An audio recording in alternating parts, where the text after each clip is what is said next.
Can you believe it? A submarine that was about to be sold for scrap metal was actually bought by a regular worker named Mark Janlow, who only made $3,000 a month, and his life-risking crazy plan was to pilot this submarine to salvage a cache of gold that sank to the bottom of the sea during World War II.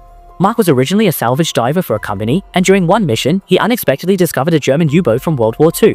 After some investigation, he learned that this submarine actually contained $400 million worth of gold, but Mark didn't report this to the company. He had worked diligently for the company for 20 years, yet in the end, he could only squeeze by living in a rundown motel. So, he decided to keep the treasure for himself, but since he didn't have the money to buy salvage equipment, he had to turn to his friends for help. It wasn't long before his friends found an investor for. Not only did they successfully purchase the submarine, but they also recruited several retired submarine veterans ready to go all in and finally live a life of freedom.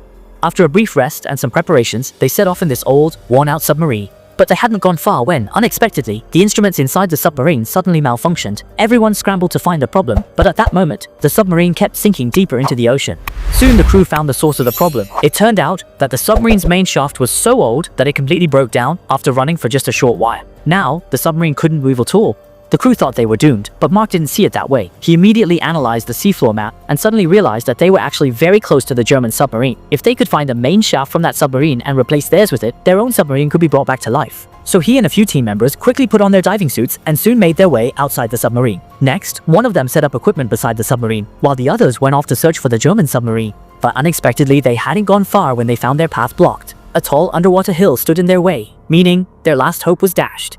But just as everyone was falling into despair, unexpectedly, one of the crew members noticed something odd about the hill. He immediately started digging through the seabed mud, only to discover that underneath was actually the German submarine. It turned out that after so many years, the German submarine had long been buried by sand, which is why they had mistaken it for a hill. Immediately after, the two of them hurriedly crawled into the submarine. Fortunately, not only did they find the main shaft, but they also discovered a large pile of gold.